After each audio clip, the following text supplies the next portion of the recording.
open space, the final frontier. These are the explorations of scientists, sociologists, and AI technologists at Maynooth University. Our mission: to create autonomous drones, air traffic flight management, and seek out new solutions for our civilization. To boldly go where no drone has gone before. Experienced knowledge set free at our open days, November 23rd and 24th. Maynooth University. No bounds. Into the Sportsmemo College Football Every Game on the Board podcast with our closer, Robbie Veno. Rob, welcome to the pod. How are you? I am doing great today, Drew. How about yourself, buddy?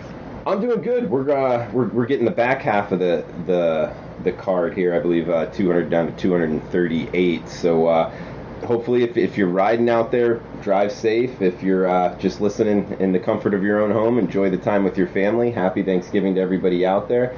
Robbie, your 5% in college football. The total's 80%, 8-2 on the year, and the 4 and 5% plays 34 and 22, up over 60% year to date. So you're hitting the big plays in college football. Also pretty good in college basketball and the NBA. In November combined 18 and 10, 64%. So seeing it well really across all sports. Robbie's coupon code here, and everybody's coupon code is shootout at checkout, and you can get his 7-day all access for half off of the posted price at sportsmemo.com. That will get you the next 7 days, all plays in every sport, no matter the play designation, for just $49. Robbie, what are you doing right out there on the basketball courts in the college football and NFL fields? Boy, I don't know. It's working out, Drew. I mean, the sleep has been reduced, that's for sure. I think that's the one thing that happens to all of us this time of year. But I think that you said it the other day, that early season basketball handicapping is made somewhat easier by the fact that not only is our job, we talk about it all the time, how busy it is for us, Drew, but it's equally as busy for the odds makers. I know you brought that up the other day, and it opens up some holes sometimes if you can find teams early. And I've been repetitive on a couple of teams that I've played here so far this season. But if you find them until the odds maker gets the perfect adjustment, you can capitalize. And I think as far as college hoop has gone, that's what we've done. And I think NBA, probably just a little bit more selective. That process has led to the real good run right now, 75%, 9-3 last 12. All right, well, good stuff, Robbie. We'll start off with game number 201-202, 3:30 Eastern kick here in the Big Ten. Maryland at Penn State. 53.5 the total, with the Nittany Lions laying 13.5 in Happy Valley. Yeah, this one, Drew, we left the air yesterday talking about any potential weather in these games in my neck of the woods up here, mid-Atlantic, Northeast. This was the one I pointed out, and I'll quickly start with that. There's a 100% chance of rain at this game Saturday in State College, and not only is it rain, but it's going to be a cold rain. The morning's going to start off with freezing rain, so you get that sleet type of stuff, and by the time game time comes, it's an early game, 12 noon. Temperatures figure to be around 36, 37 degrees with that rain still coming. So a real cold rain, nasty day could turn it into a ground type affair, both running games. We've often said on the show, if Maryland can't run, they can't win.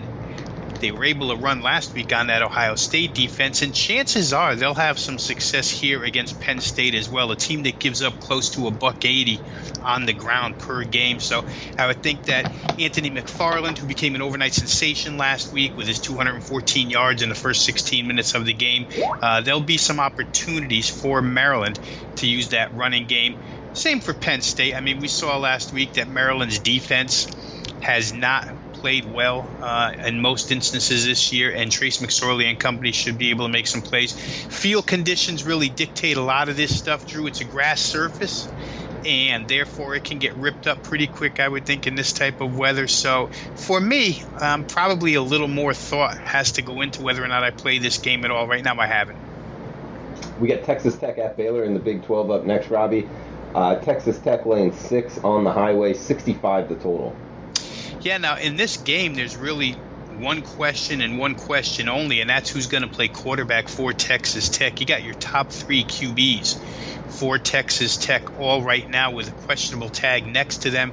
Alan Bowman, of course, we know, the starter with the collapsed lung, seems to be getting nearer toward playing, although that has not been confirmed by any stretch so far this season. In fact, like I say, he's still listed as questionable. He did warm up a little bit last week with no intention of ever playing, just threw the ball around. Jet Duffy, obviously one of his better assets is his mobility, but he's got a knee injury that sort of limited him last week against K-State.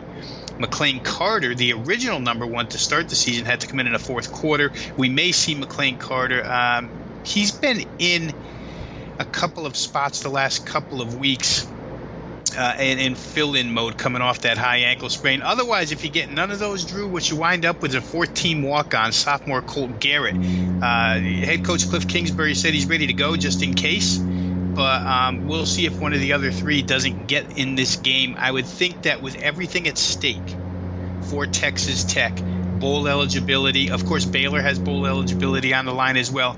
But not only the bowl game for Texas Tech, but really Cliff Kingsbury's job is now being talked about. So I think that one of the top three quarterbacks, probably either Carter or Bowman or Carter, whichever way you want to say it, will probably be your starter in that game. But please check it throughout the week. I'm thinking, though, that reading between the lines here, one of those guys is going to go. Yeah, that's a big power ratings move, at least in my book, if Bowman can play or not. We got San Jose State at Fresno State up next. Looks like 49.5 the total. Fresno State laying 32 at home. And not a lot to play for, Drew. I mean, Fresno State gets to kick back and see who wins the other side of the Mountain West Conference this weekend. Fresno State already locked into the championship game. They've won their side, so laying 32 with a team that doesn't have a lot of incentive, especially when you think about the fact that you might want to keep some starters healthy for the championship game itself. I don't know that that's the route Jeff Tedford's going to go. He's a veteran coach. He's not going to really let on whether or not he's going to go with or how long he'll go with starters or how he'll utilize his personnel for this particular ball game. But for San Jose State, you know, the fundamental problem in this game is monumental. They don't run the ball whatsoever. They're limited only to being a pass team. And, you know, when you play Fresno State's pass defense, it's difficult. Fresno State only allows 190 passing yards per game. So for Josh Love and that talented crew of receivers, some tough sledding, but I would think plus 32 in a game where Fresno State might kick it into high gear for a half and then, you know, let off the pedal in the second half. Maybe that provides enough of an opening where 32 can sneak in. Robbie, heading to the Big 12, we got Kansas State at Iowa State, 40.5 the total. Iowa State, the Cyclones, laying 13 in Ames. Yeah, and believe it or not, bowl eligibility is on the line for Bill Snyder and company after that win last week against Texas Tech. What seemingly is going to be his last year, Drew, I would think that the K-State team will put forth a huge effort to try and get him to a bowl game in, like I say, what looks like his last year of coaching at Kansas State. So there's a motivational angle to the K-State side here. Obviously, Iowa State's been the better team so far this season, but Iowa State, with a loss last week to Texas, I don't know how the reaction will be. I would like to give, and I probably, in my mind, I would give Matt Campbell, the head coach of Iowa State, the benefit of the doubt and say that he will have his team ready to go here and not let them kind of sulk after losing that game to Texas last week. 6-4, still a chance to go 7-4. Remember, they had one game that they did not play against South Dakota State. Good defensive battle. You know, when you look at these two teams' overall statistics, Drew, they kind of look like mirror images. K-State has had a real problem winning games this year, but their statistical numbers are not that far from those put up by Iowa State. I think you're going to see a low-scoring contest, good defensive effort on both sides. K-State moves at a snail's pace offensively, so possessions are probably limited. If there's any way to look here, for me, it would probably be toward the under and maybe toward Kansas State here in a what I would think would be a big emotional effort for head Robbie, coach in the Snyder. SEC West, we got LSU traveling to College Station, play Texas A&M, 47.5 the total. Texas A&M laying 3 at home. Yeah, Jimbo Fisher's done a great job with this team this year, Drew. When you just look at the balance that they show on offense, over 200 rushing, over 250 passing. Pretty good, better than what I thought they would be offensively. So he's done a real good job there bringing in his system and making it work. I think LSU faces a real problem here on the field, and that is the fact that Texas A&M's run defense is outstanding, only allowing 81 yards per game. And LSU really does have to run the football in order to set up the pass. To make it further difficult for LSU, their top wide receiver, Justin Jefferson, listed as questionable right now, 45 catches on the season, 725 yards. Those are big numbers for an LSU wide receiver. If you take him out of this game, should he not be able to go, it makes it even more difficult for the Tigers if, in fact, they can't find any ground game against that staunch Texas A&M run defense. I think that's a big edge here. I'd probably look towards Jimbo Fisher and his squad in this game. They've done a real good job against the tougher teams in the West so far this season. Haven't won them all, but they've been competitive, and I think they can get a win here at home against LSU. Heading to the Big Ten, we got Purdue at Indiana, 9 a.m. Pacific kick. The Boilermakers laying 4 on the road, 64.5 the total. Yeah, and there's a lot of outside external noise now surrounding Jeff Brom, of course, with the Louisville job coming open.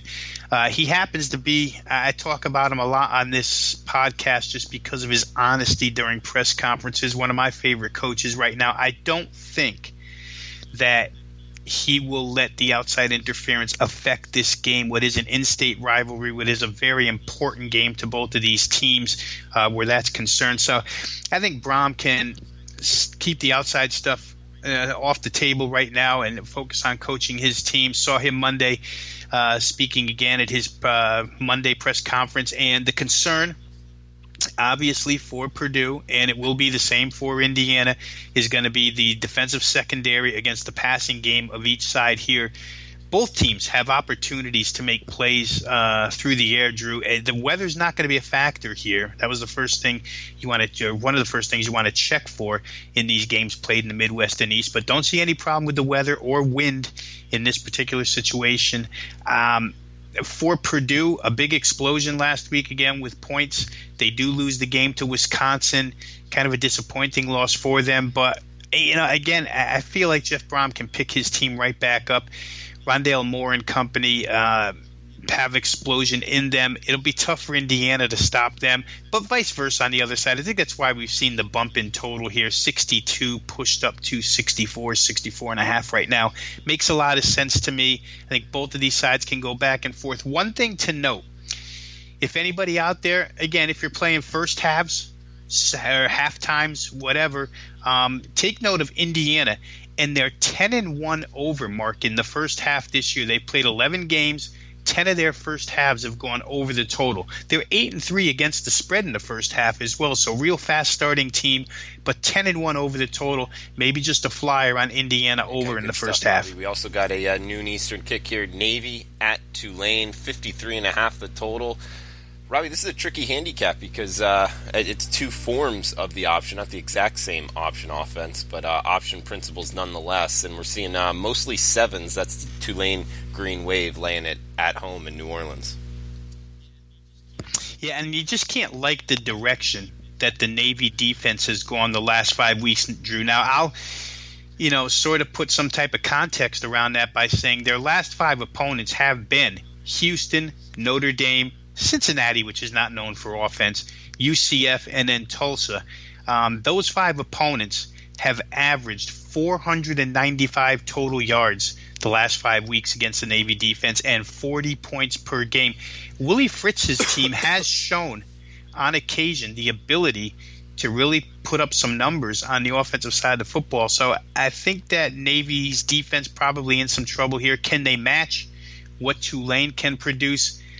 The quarterback situation has been a mess all season long. Zach Abey in there now.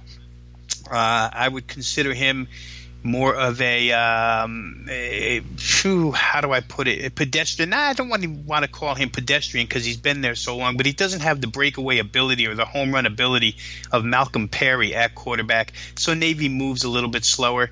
And this could end up being a high-scoring game, Drew, just because of Navy's defensive deficiencies and the fact that they'll have to match Tulsa in this game, I think. But I do like Tulsa. I think that or Tulane, excuse me. I keep calling them Tulsa. I do like Tulane because I think head coach Fritz has done a good job elevating this team all season long, especially offense. Since they made the switch at quarterback to McMillan, the LSU transfer, it's been better for Tulane. I think they get the better of Navy here. So like in the Green Wave -7, Robbie?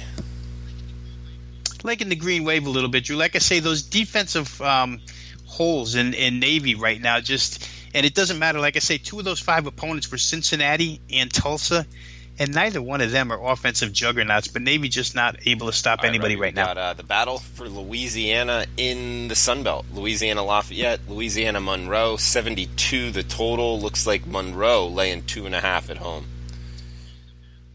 Yeah, and a battle for that division title, Drew. If ULL wins, we'll break it down real quick here. If Lafayette wins this game, they win their side of the conference, and they will go to the Sun Belt Championship game. If they lose to Monroe, it opens up the door for Arkansas State if they beat Texas State to become the winner of the division, and they would go to the championship game. If, in fact, UL Monroe wins and Texas State beats Arkansas State, then Monroe goes. They're the 3rd team in the door because they lost last week to Arkansas State. So a lot to play for here for all 3 of those teams, Arkansas State in their respective game as well.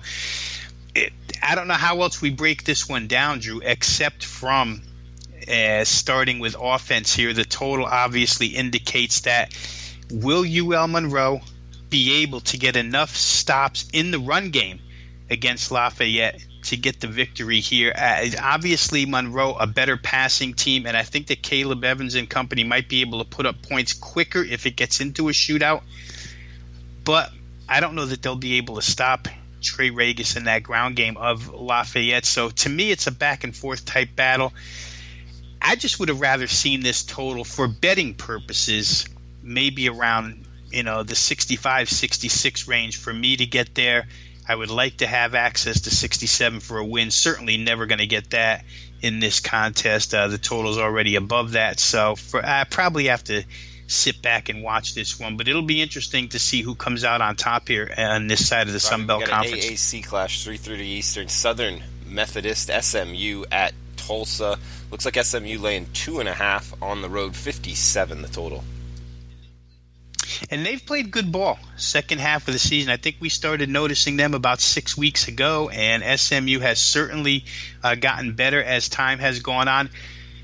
But in this particular instance, Drew, I think that Tulsa has a nice fundamental matchup. Offensive play calling for Tulsa this year. And with Philip Montgomery having the background in the Art Briles system, the air raid type system used at Baylor, and in fact that that offensive philosophy can go 50-50 balance as well, because at Baylor they used to run the ball quite a bit too in that system. But Philip Montgomery's gone overboard this year with the run. 65% running plays, 35% pass plays, a lot of that due to the fact that he hasn't found an effective quarterback. But that could bode well here against SMU, because SMU's run defense has not been very good all season long, giving up 203 yards per game. I think that sets up well for Tulsa to run the football and maybe keep possessions down for SMU. And on the other side, when Tulsa's on defense, what they do best is defend the pass. Their pass defense has been significantly better than their run defense this year. Tulsa only allowing 161 yards per game through the air. SMU with that talented core of receivers and Ben Hicks throwing the ball to Prochet and company out there. Tulsa could take that away from them and force SMU to be somewhat of a running team here. I like the fundamental matchup with the Tulsa side here. Pretty good opportunity for them as an underdog. Robbie, we got Charlotte at FAU. You mentioned Briles earlier. He's not the offensive coordinator anymore, but 17.5 either way. The Owls are laying in Boca Raton, 54.5 the total. Okay, so we have Charlotte here. We talked yesterday a little bit, Drew, about coaches that have been let go already before the season ends. Who's going to coach their game? Who's not going to coach their game? Brad Lambert, the head coach at Charlotte, fired last week, but he is going to coach this final game. So whenever that happens, you have to try and get inside the kids' heads and wonder how much they like Coach Lambert. He's been there 6 seasons. The group that's going to leave Charlotte and move on. Obviously has been there during his entire tenure, as has the third-year group. So, there's probably a lot of sentiment for the head coach. You'll get some emotion out of Charlotte in this game. However, again, I just don't know how far that emotion can go here, because Charlotte, against this particular Florida Atlantic offense, the one bit of good news for Charlotte is what they do best is defend the run. And right now, Lane Kiffin has really, really turned Florida Atlantic into a run-oriented team. So if Charlotte can stop or at least contain Singletary and company a little bit, they got a chance here to cover the number. Betting money doesn't think so, because I think we've seen a little bump in this one from 17 to 17.5. It may have opened even a little lower than 17, but certainly there's been Florida Atlantic money. You could see FAU running away and hiding in this one, but I'm not convinced that they will, Drew, so I won't play. I don't want to take any part of Charlotte relying on if they can stop the run and if they can play 4 emotional quarters, because I don't believe they can. For me, the line's just a little bit too high priced right now. Arkansas State at Texas State, aforementioned game earlier in the podcast, minus 11. That's what Arkansas State's laying on the road, 53 the total. And we have another head coach situation, right? Everett Withers let go, and Everett Withers will not coach this game. The interim head coach for Texas State is going to be Chris Woods, defensive coordinator, inside linebackers coach. Kind of a dead team walking right now, right? Texas State. Everett Withers did make some improvements with this team throughout the season, but they were certainly more along the terms of the defensive side of the ball than they were the offensive side. So Everett Withers, a guy who's known for explosive offense, wasn't able to produce that here at Texas State, but certainly the defense got better. You're playing a motivated Arkansas State team. We've gone over their offensive numbers the last few weeks, Drew, ever since that one bust-out game on midweek television where Justice Hansen and company went crazy. They haven't stopped rolling from an offensive standpoint, and Texas State just does not have any ability to match them point for point. So they would have to be able to do what they did last week to Troy and when they held Troy to 12 points and lost 12-7 and got an easy cover. I just don't know that that's in the cards for them here against Arkansas State, a team that's clicking on all cylinders. Texas State offense not that easy to defend. I think that with everything Arkansas State has to play for, you have to look at their side or else don't look at all. 5 games left, guys, and remember the coupon code SHOOTOUT at checkout, 7-day all-access package with Robbie Veno for half off at sportsmemo.com. Robbie, we got North Texas at UTSA. Looks like UNT laying 24 or 24.5, depending where you're shopping. 51.5 the total. Yeah, Texas, San Antonio, just an absolute disaster defensively down the stretch here, Drew. May have gone over these numbers last week, but in case I didn't, their last 4 games, Southern Miss hits them for 487 yards. Alabama Birmingham hits them for 668 yards. Florida International, 453 yards. Marshall last week, 505 yards. A couple of those that I just mentioned were season bests for 2 of those teams. So at Texas San Antonio, we never like to say a team quits, because I don't think teams do quit. I just think that in instances they're either overwhelmed, thoroughly outmanned, so injury-riddled that they can't, put up a fight at the end of the year. Whatever the case is for Texas San Antonio, it's happened to them. It'll probably happen to them again here. That was a huge win for North Texas against FAU last week. Mason Fine gets hurt in the third quarter. Looks like he's not coming back. 2 series later, he is back, playing pretty well. They ran the football better than they have all season long.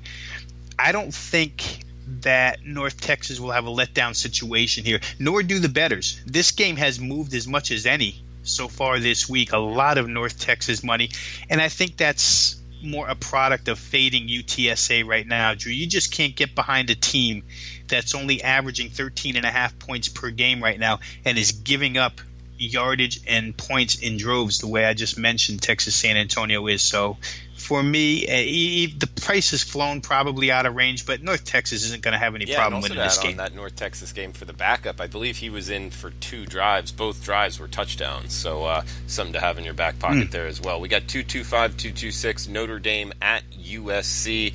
Looks like the Irish laying 10.5 or 11 in Los Angeles, 54 the total. Yeah, and for those who would like it just a little bit more in depth than we'll get here on the podcast, this actually was a free write-up. It's available at Sportsmemo. I did this one, Notre Dame at USC, but a couple of reasons why I recommended Notre Dame at the time minus the 10.5. I think the 10.5s are all gone now. We're seeing 11s out there. But USC's just been beleaguered by injuries all season long. They've had a lot of problems. And the freshman quarterback, JT Daniels, never really got going. The injuries, like I just stated, the fact that Clay Helton wrestled play calling duties back for himself, and that hasn't even gone well. But I think the biggest thing to watch in this game, the biggest number that stood out to me, was the fact that USC's last 6 games, the 5 opponents they played that weren't Oregon State, and I took Oregon State out just because their defense is so putrid, you can't put them into this number. But 5 of the last 6 opponents USC's faced have outrushed them 201 to 99. You just don't hear of a USC team getting dominated at the point of attack in that fashion. 201 to 99. Tough to wrap your head around that when you're talking about USC, but that's the fact right now. And Notre Dame is certainly a strength of theirs, is the point of attack on both sides of the football. Offensive line, defensive line. They run the ball very, very well with Dexter Williams. Certainly since they've got Ian Book back, they're so diverse on offense. They're difficult to stop. They're staring at an undefeated season and a spot in the college football playoff. USC staring at firing Clay Helton and a laundry list of injuries. I just don't know if Notre Dame comes to play here, Drew, that USC can keep up. I think that loss last week to UCLA has to be as deflating a loss as USC's had in a few years. They're holding a lead heading into the fourth quarter, like we've said before, against a freshman-laden team led by Chip Kelly, and they give up that lead and lose the game to the crosstown rival. I think the season ended right there. I would agree with the money move here. I think Notre Dame was obviously good enough for me to recommend it at 10.5. Now we're seeing 11. I do think Notre Dame's probably 2 touchdowns better than USC at this point, whether it's home, road, anywhere. We got the Iron Bowl, 3:30 Eastern on CBS. Auburn at Alabama, 52.5 the total, with the Tide laying 24 in Tuscaloosa. Yeah, boy, these Alabama numbers, you look at them and they look so large, Drew. I mean, you just Alabama 24 over Auburn. You say to yourself, everything. How could that possibly be? But then they go out and they make 24 look small. So I don't know. What's 24 to Alabama is maybe 10 to somebody else. If Auburn could score, I would trust them more. I mean, just the fact that the rivalry situation is in play, I think we have to consider Auburn with 24 points. But when I put other things together, like Alabama sluggishly going through that game at Citadel last week, that does nothing but give Nick Saban motivation to coach his team even harder this week. Alabama, by leaps and bounds, the more explosive team, the team with far more options on offense, whether it be run or pass. Auburn's got to play this entire game or cover this game with their defense. And at some point in time, I just feel like even if they're holding up, the floodgates will crash in on them and Alabama will come through. Alabama's defense has improved so much over the last 3 weeks that it's hard to see Auburn getting near the 17-point mark, or let's say above the 17-point mark. Certainly a defensive touchdown, a return touchdown, any of that stuff can happen. We see it happen in these types of games all the time. But over the course of 60 minutes, I'd probably have to play Alabama. I won't, because 24 is such a key number, and there's no reason to get involved at that price. But it's hard to make a case for Auburn. You'd have to bet it. Just, make a couple of fists, grit your teeth, and hope that when you open your eyes again, the final score gives you a victory, because it's going to be a tough road for Auburn in this game, I think. We got 229, 230 here. Late night action. Nevada at UNLV. Looks like Nevada laying 14 or 13.5 on the road, 63.5 the total in Las Vegas. Well, Jay Norvell's done a great job with this team, Drew. They are playing as good as anybody in the Mountain West, not named Utah State or Fresno State right now, or even Boise State. They're right there underneath that Elite Three in that league. They defeated San Diego State, so you can put them right in that class. But they become such a physical football team. Not only do they have the air raid system in place, but they're physical. They're good on the defensive front. They're good on the offensive front. They run the football at you, and the defensive intensity has picked up. They haven't given up more than 24 points in any of their last 4 games. And if you go back 7 games, you'll find that they only gave up over 25 one time in their last 7 games. After watching that Toledo game in early September when they just got ripped drive after drive, that's a huge improvement for this Nevada Wolfpack team. Coaching staff gets a lot of credit. Players get a lot of credit. It's the exact opposite of what we heard coming out from UNLV camp after that game ended last week in Hawaii. There were reports of bickering on the sidelines and that it might be a long plane ride home, and the players are not in tune with the coach right now. Tony Sanchez could be on his way out. It's not the way you want to enter a rivalry game. I think that Nevada right now is like a freight train, and UNLV is not much of a barrier to stop them. So I understand the line move. I think I may get involved myself here. Nevada's kind of changed their persona from a higher scoring type over style game to a real good, because of their improvement on defense, it keeps games lower scoring. So 62 is a tough number here, especially if the Nevada defense just shuts down that UNLV running game. Lexington Thomas obviously will have a bullseye on his chest in this contest. I think Nevada's a good way to go here, and I myself, like I say, may get involved in this game still. That game here, 231, 232, 10:30 Eastern kick. Hawaii at San Diego State, 54 the total. SDSU laying 17 at home. And we barely even have to do much analysis with this team, Drew. All we have to do is, if they're laying double digits, play the dog. And if they're the ones getting double digits, play them. I mean, last week they had a situation where they were missing 3 starting offensive linemen. And it looked like a real tough fundamental matchup against Fresno State.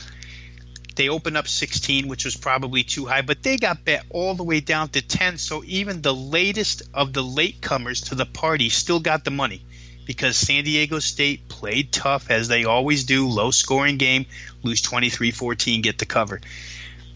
Hawaii will not announce their quarterback until game day, according to head coach Nick Rolovich. Obviously, Chevin Cordero, the highly touted true freshman out of St. Louis High, the same high school that Marcus Mariota went to. He comes in the fourth quarter last week in what seemed like a loss to UNLV, and really what precipitated all the bickering on the sidelines for UNLV.